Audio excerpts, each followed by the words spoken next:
It appears that one of my bigger theories has come true. By grasping the process of performing Zeden, Asta was able to comprehend how others manipulate mana for the first time. Consequently, he quickly gained knowledge of how to execute various magical techniques using anti-magic rather than mana. There was a subtle hint in the chapter when Asta realized that his comrades use mana in a similar manner to form their mana skin. Following this, Asta had an idea, but it was quickly cut off. Around that time, I developed the theory that Ryu indirectly taught Asta to use magic, substituting anti-magic as the source in place of mana. I'm sure some of you remember. And now Finral observed that Asta's control over his anti-magic has improved drastically. In fact, to such an extent that it almost resembles an anti-magic zone. But why? How? He didn't improve during the time skip. But 3 more days in the Land of the Sun made the difference? Asta may have mastered a variety of impressive magic techniques by understanding Zeden. Some still believe that Zeden is pure key manipulation, although it has been clearly stated that people who use magic always unconsciously manipulate their mana using ki to create magic. Just like with Zeden. So Zeden is like reinforcement magic or healing magic, a form of mana or magic power manipulation. Hence Asta can use all kind of magic, for example runes. This makes anti-magic zone possible. Let's talk about the chapter. The new chapter kicks off with a flashback to Hino country where Asta was told it was finally time to leave. The portal began to form and Finral stepped out to reach for Asta. Ryu asked Finral if he could take one more person for teleportation, proposing that it be Yami's sister Ichika. There's quite a bit to unpack in the scene, but I will aim to keep my thoughts brief. It struck me as somewhat odd or perhaps suspicious that Ryu knew about the limitation of the teleportation ability and yet he suggested to include Ichika as well. One might argue that Ryu just wants to be kind by enabling Ichika to reunite with her brother, but remember we're in the midst of a war. It's not exactly the ideal time for such a complicated family reunion. If they win the war, they can meet anyway. Thus, if Ryu had any reason to send Ichika to Yami, it might be because Ichika is incredibly powerful and could be a key figure in winning the war. Yet if it's about having a crucial character who can tip the scales of the war, why didn't Ryu send Yusuga, who is much stronger? To me it seems like Ryu may have some hidden motive we are not aware of. Perhaps he saw the immense power of Ichika in her demon god form, and believed that if she was with Yami it could provoke an awakening or something similar. We know that strong emotions can lead to power-ups in Black Clover. Even though it might not seem like it, Yami and Ichika have a close bond. The hatred she has been nursing for years turned into love almost instantly. Just imagine the power that would be unleashed if they fought side by side.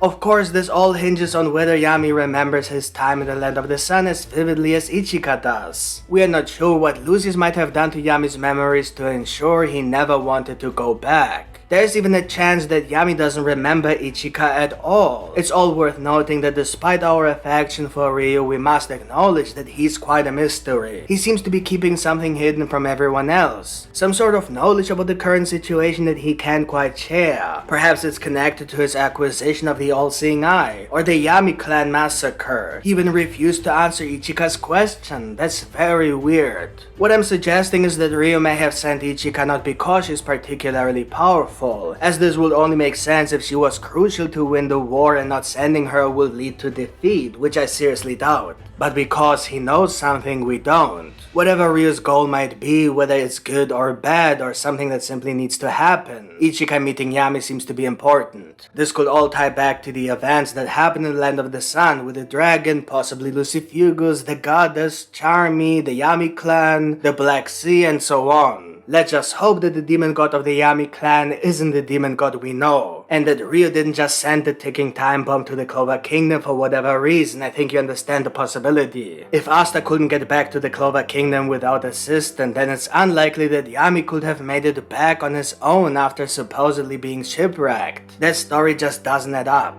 So how did Yami manage to get transported to the Clover Kingdom from the Land of the Sun when there's no one in the Land of the Sun capable of teleporting Asta? This suggests that there might be a few details about the incident involving the Yami clan and the whole Ryu-Yami situation that we're not aware of. The fact that all these characters aren't joining the war against Lucius directly hints that the story arc could either be very long Or it might not be the final one in this saga. I think it would be best for the final arc if all the key characters aren't scattered, fighting in different parts of the world, but instead gather for a full-blown war at a single location. This isn't impossible because I don't think it's a coincidence that Finral was the one sent to the Land of the Sun to get Asta, besides being the key element of the ritual. There was no specific mention that Finral had to be the one to go through. His main job is to create the spatial essence, therefore the decision to send him must have had a very specific purpose. Now that Finral has visited the Hino country, it means he marked this location as clearly indicated by his comment on how remote this place is. They can now travel there whenever they want and bring along as many people as Finral can manage. Given Charmy's food magic, this shouldn't pose a problem. Moreover, this is a necessary step to allow Ichika to return. There are several other reasons why I think Finral will bring them all together, like Yasuga and Mereoleona. In any case, since the remaining Ryzen and Ryu have not yet met Yami, there might be a war brewing in the Land of the Sun, possibly due to one or multiple clones of Lucius appearing worldwide. Keep in mind the goal is to turn all humans on Earth into paladins, not just those in the Clover Kingdom. This is probably why Tabata initially showed us the 3 different places at the start of the war. The battles simply haven't begun there yet. Then there's also the Diamond Kingdom. They will obviously get involved in some way too. Returning to the current events, Asta and Ichika have reached the Witch Forest, and everyone is nearly finished, the Witch Queen included. I really don't know what to make of the Witch Queen lying there like that. I picture Tabata making her incredibly powerful, one of the last characters left standing, so I was either completely wrong about the Witch Queen and she's nowhere near as strong as I assumed, or she's really that powerful but we are struggling to grasp how mighty a supreme devil in the paladin form can be. So yeah, the Witch Queen could be extremely powerful, but this might just be beyond her capabilities, making her completely useless in this war, just like 99% of the entire series. Which is why Asta said he will handle Baal alone. It's really just Asta and Yuna at this point. The final possibility is that she's just pretending for some reason. There have been many signs hinting at the Witch Queen's evil nature. Upon seeing a squad in such a condition, Asta is furious. He holds on to the hope that they might all be saved. He asks Finral to concentrate on getting medical help, not healing them himself obviously, but possibly teleporting them to someone who can, or bring a healer to them. It's probably faster. The main point is that Asta assures him he can't take on Damnatio single-handedly. This not only shows that Asta has grown incredibly strong over the 3 days we have yet to hear about, but also that he realizes his newfound strength, making him a great threat. Asta's confidence isn't just in his full power, he's also certain he can defeat Damnatio in his base form. That's insane. Don't forget, that's a supreme devil paladin. Therefore, something significant must have happened to Asta in the Land of the Sun. As I suggested in the intro, it seems like my theory that Asta learned to use magic with Zeden's assistance might turn out to be accurate. Moving on, Asta negates Damnatio's scale and atmosphere magic. He says that his impressive magic seems to be a bad match for his anti-magic. Finally, Asta understands what the Witch Queen said in the same place years ago. In his presence, all magic is meaningless. Then Asta defeats Damnatio with one strike. Zeden. Whether the fight is truly finished is still uncertain. Based on the principle of anti-magic Zeden, Damnatio should revert to his human form and fall asleep, just like Sister Lily. By the way, it's somehow amusing how careful Asta was with the other paladins, but he sliced Damnatio in half. That was clearly a deep grudge he's held for years. I still think it's possible that Damnatio will come back as a paladin though. The Witch Queen might have a role in that. Apart from that, if that's all Baal can do, then we don't know whether Asta was fighting Beelzebub Lily or perhaps Zenon Lily. Remember the whole soul pact between Beelzebub and Zenon? We don't know if Beelzebub swapped souls with Zenon and made Lucius convert Zenon's remaining devil power from the Devil Heart pack into a paladin form, resulting in a much weaker paladin Lily. Basically, she would be a bit stronger than Zenon in the Spade Kingdom War. This theory could also explain why Asta might have been teleported to the Land of the Sun, because maybe Beelzebub did that with his soul inside Zenon, connected to the paladin cocoons which are linked to all paladins. So perhaps, through the paladin cocoon connection and the fact that part of his power was inside Lily, he might have been able to control Lily in that moment to send Asta to the Land of the Sun. But that would mean that Beelzebub must have a connection to the Land of the Sun, and most likely with Lucifugus as well, and possibly with Astaroth and maybe Ryu. which could be the Order of the Fly from Demonology. Devils might really be the true main villains, whether Ryu is involved or not. Feel free to watch this video here if you want to know more about this theory. And that's it. What do you think of this new chapter and my chapter review? Let me know in the comments, and if you want to see more Black Clover videos, then subscribe to this channel for weekly Black Clover content. And don't forget to turn on the notification bell. Thank you for watching and see you next time.